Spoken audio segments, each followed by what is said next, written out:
ಬಾಬಾ ಸಾಹೇಬರು ನಮ್ಮ ಜೀವನದಲ್ಲಿ ಬೀರುವಂಥ ಪ್ರಭಾವ ಅಂದರೆ ಇವತ್ತು ನಾನು ಏನಾಗಿದನೋ ಅದೆಲ್ಲದಕ್ಕೂ ಕಾರಣ ಬಾಬಾ ಸಾಹೇಬ್. ನಾನು ಬುದ್ಧಿಸ್ಟ್ ಆಗಿ ಬಾಬಾ ಸಾಹೇಬರು ನೀವು ಯಾರು ಅನ್ಟಚಬಲ್ಸ್ತೀರಾ ಅವರು ನೀವು ಕ್ಯಾಸ್ಟ್ ಅವರು ಡಿಸ್ಕ್ರಿಮಿನೇಷನ್ನಿಂದ ಹೊರಗಡೆ ಬರಬೇಕು ಅಂದರೆ ತಮ್ಮನ ಆಯ್ಕೆ ಮಾಡಬೇಕು ನಿಮ್ಮೆಲ್ಲರೂ ಬೌದ್ಧರಾಗಬೇಕು ಅಂತ ಹೇಳಿದ್ರು. ಅವರ ಊಟಕ್ಕೂ ಕೂಡ ಒಂದು ಭಿಕ್ಷಾ ಪಾತ್ರ ಇಟ್ಕೊಂಡು ಒಂದು ಹೊತ್ತು ಅವ್ರು ಏನು ತಿಂತಾರೆ ಅದನ್ನ ಒಬ್ಬರ ಮನೆಗೆ ಹೋಗಿ ಇಸ್ಕೊಂಡು ಅವರು ಊಟ ಮಾಡ್ತಾ ಇದ್ರು.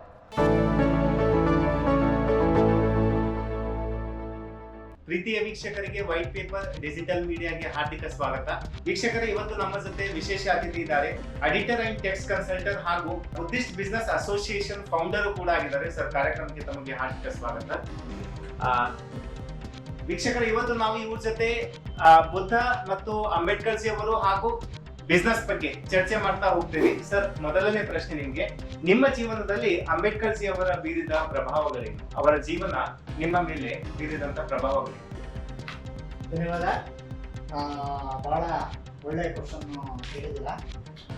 ಬಾಬಾ ಸಾಹೇಬರು ನಮ್ಮ ಜೀವನದಲ್ಲಿ ಬೀರುವಂತ ಪ್ರಭಾವ ಅಂದ್ರೆ ಇವತ್ತು ನಾನು ಏನಾಗಿದನೋ ಅದೆಲ್ಲದಕ್ಕೂ ಕಾರಣ ಬಾಬಾ ಸಾಹೇಬ್. ಕಾರಣ ಇಷ್ಟೇ, ಬಾಬಾ ಸಾಹೇಬರು ನನಗೆ ಒಂದು 3ನೇ ಕ್ಲಾಸ್ ಇರುವಾಗ ನಮ್ಮ ತಂದೆ ಪರಿಚಯ ಮಾಡಿಕೊಟ್ರು. ಅದರ ನಂತರ ಅವ್ರ ಬಗ್ಗೆ ಕುತೂಹಲ ಜಾಸ್ತಿಯಾಗಿ ಅವರ ಒಂದು ಹಿಸ್ಟ್ರಿ ತಿಳ್ಕೊಂಡಾಗ ಅವರು ಈ ದೇಶಕ್ಕೆ ಒಂದು ಕೊಡುಗೆ ಕೊಡುವಾಗ ಅವ್ರು ಪಟ್ಟಂತ ಶ್ರಮ ಇರ್ಬೋದು, ಅವರು ಓದಿ ಇರ್ಬೋದು, ಮತ್ತೆ ಅವರ ಒಂದು ದೂರದೃಷ್ಟಿ ಇರ್ಬೋದು, ಇವನ್ನೆಲ್ಲವನ್ನ ಅರ್ಥಕೊಂಡು ಮತ್ತೆ ಅವತ್ತಿನ ಕಾಲದಲ್ಲಿ ಇದ್ದಂಥ ಈ ಸೋಷಿಯಲ್ ಇನ್ಇಕ್ವಾಲಿಟಿ ಅನ್ನೋದೇನಿತ್ತು ಆ ಥರ ಜೊತೆಗೆ ಅವ್ರು ಹೆಂಗೆ ಅವರು ಸಾಧನೆ ಮಾಡಿದ್ರು ಅಂತಕ್ಕಂಥದ್ದನ್ನ ನಾನು ಅರ್ಥಕೊಂಡಾಗ ಅದು ಯಾವ ಲೆಕ್ಕಕ್ಕಿಲ್ಲ ಅಂತ ಹೇಳಿ ನಾನು ಬಾಬಾ ಸಾಹೇಬ್ರನ್ನ ಪ್ರತಿ ಕ್ಷಣದಲ್ಲೂ ಕೂಡ ನೆನೆಸ್ಕೊಂಡು ಅವ್ರದ್ದೇ ಧ್ಯಾನದಲ್ಲಿ ಅವರು ಇಟ್ಟಂಥ ಹೆಜ್ಜಿನಲ್ಲಿ ಒಂದು ಅಂಶನಾದ್ರೂ ನಡ್ಕೊಂಡು ಹೋಗ್ಬೇಕು ಅಂತಕ್ಕಂಥದ್ದು ಯಾವಾಗ ನಾನು ಓದ್ತಗೊಂಡು ಅವತ್ತಿನಿಂದ ನನ್ನ ಜೀವನ ಇಷ್ಟು ಬ್ಯೂಟಿಫುಲ್ ಆಗಿದೆ. ಮುಂದುವರಿದ ಭಾಗ ಸರ್, ಶೋಷಿತ ವರ್ಗವನ್ನು ಮೇಲೆತ್ತಕ್ಕೆ ಬಾಬಾ ಸಾಹೇಬ್ ಅಂಬೇಡ್ಕರ್ ಅವರ ಕೊಡುಗೆಗಳ ಬಗ್ಗೆ ನೀವು ಹೀಗೆ ವಿವರಿಸ್ತೀರಿ? ಶೋಷಿತ ಸಮುದಾಯಗಳನ್ನ ಮೇಲೆತ್ತಕ್ಕೆ ಬಾಬಾ ಸಾಹೇಬರು ಕಾನ್ಸ್ಟಿಟ್ಯೂಷನ್ ನಲ್ಲಿ ಅತ್ಯದ್ಭುತವಾದಂಥ ಅವಕಾಶಗಳನ್ನ ಕೊಟ್ಟಿದ್ದಾರೆ.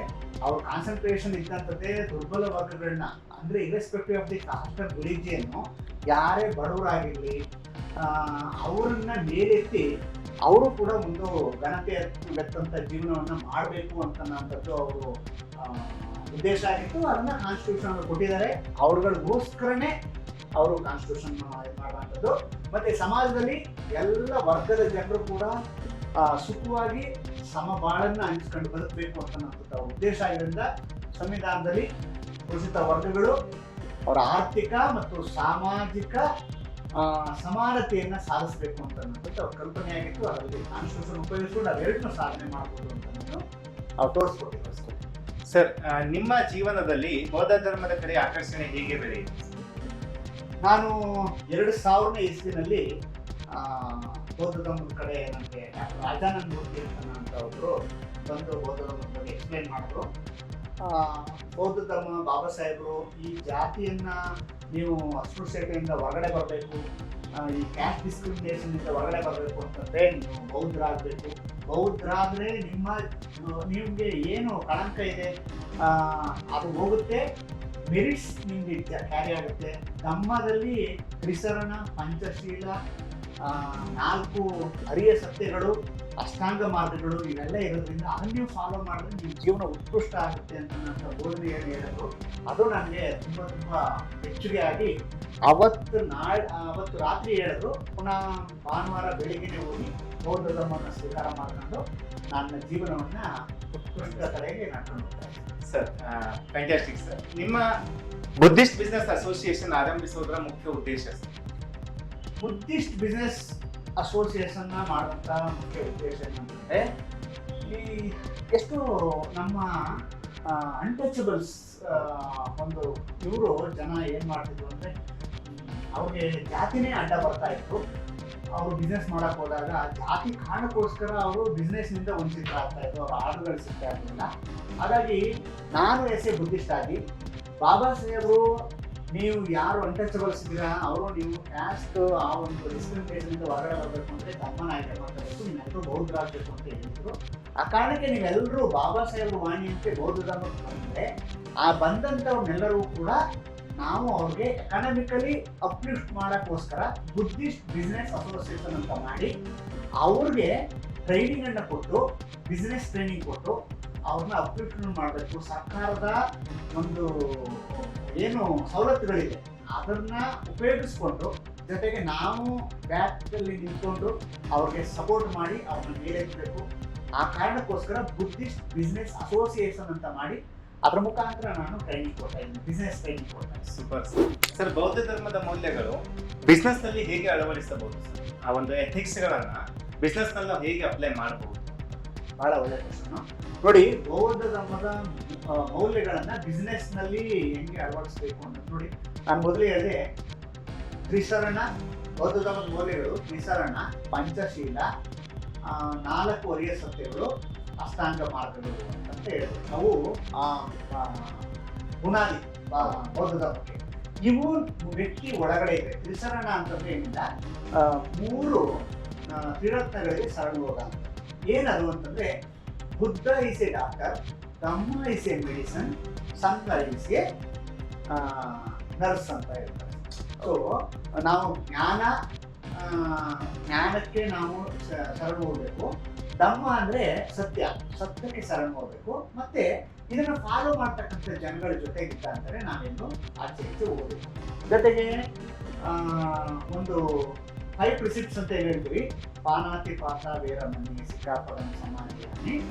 ಮತ್ತೆ ಈಗಂತಂದ್ರೆ ಏನಂದ್ರೆ ನಾವು ಯಾವುದೇ ಒಂದು ಜೀವಿಯನ್ನು ಹತ್ಯೆ ಮಾಡಲ್ಲ, ಬದಲಾಗಿ ನಾನು ಜೀವ ರಕ್ಷಣೆ ಮಾಡ್ತೀನಿ. ಬೇರೆಯವರ ವಸ್ತುಗಳನ್ನ ಕಳೋದಿಲ್ಲ, ಬದಲಾಗಿ ನಾನು ದಾನ ಕೊಡ್ತೀನಿ. ವ್ಯಭಿಚಾರ ಅಥವಾ ಬೇರೆ ಹೆಣ್ಣು ಮಕ್ಕಳನ್ನ ನಾನು ಅಥವಾ ಗಂಡು ಮಕ್ಕಳನ್ನ ಬೇರೆ ನಾನು ಕೆಟ್ಟ ಒಂದು ದೃಷ್ಟಿ ಇಟ್ಕೊಳ್ತೇನೆ. ನಾನೆಲ್ಲರನ್ನೂ ಸಹೋದರತ್ವ ಸಹೋದರಿಯ ಭಾವನೆಯನ್ನ ಹೋಗ್ತೀವಿ. ಮತ್ತೆ ನಾನು ಆಳಾರಕ್ಕೆ ಚಾಡಿ ಮಾತು ಚುಚ್ಚು ಮಾತುಗಳನ್ನ ನಾನು ಹೇಳ್ತೇನೆ. ಯಾರೇ ಮಾತಾಡಿದ್ರು ಒಂದು ಒಳ್ಳೆಯ ಮಾತನ್ನ ಆಡ್ತೀನಿ ಅನ್ನೋಂಥದ್ದು. ಮತ್ತೆ ಲಾಸ್ಟ್ ಒಂದು ಸುರ ಮೇರೆಯ ಮಜ್ಜಪಾನದ ಕಾರಣವೇರಮಣಿ ಅಂದ್ರೆ ನಾನು ಯಾವುದೇ ಇಂಟಾಕ್ಸಿಕೆಂಟು, ನಾನು ಮತ್ತು ಬರ ಅಂತ, ನನ್ನ ಪ್ರಜ್ಞೆ ತಪ್ಸ ಅಂತ ಯಾವುದೇ ವಸ್ತುಗಳನ್ನ ನಾನು ತಗೊಳ್ಳಲ್ಲ ಅಂತ 5 ಶೀಲಗಳನ್ನ ಕೊಟ್ಟಿದ್ದಾರೆ.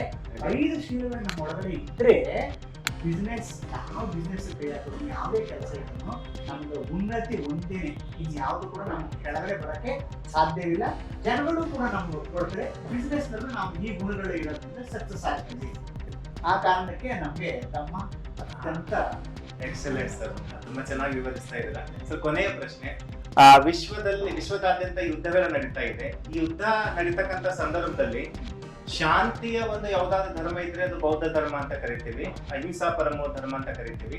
ಸೊ ಈ ಬೌದ್ಧ ಧರ್ಮ ಈ ಪ್ರಸ್ತುತ ಕಾಲಕ್ಕೆ ಏಕೆ ಅನಿವಾರ್ಯತೆ ಸರ್ ನಿಮ್ಮ ಪ್ರಕಾರ? ಬಹಳ ಒಳ್ಳೆ ಪ್ರಶ್ನೆ.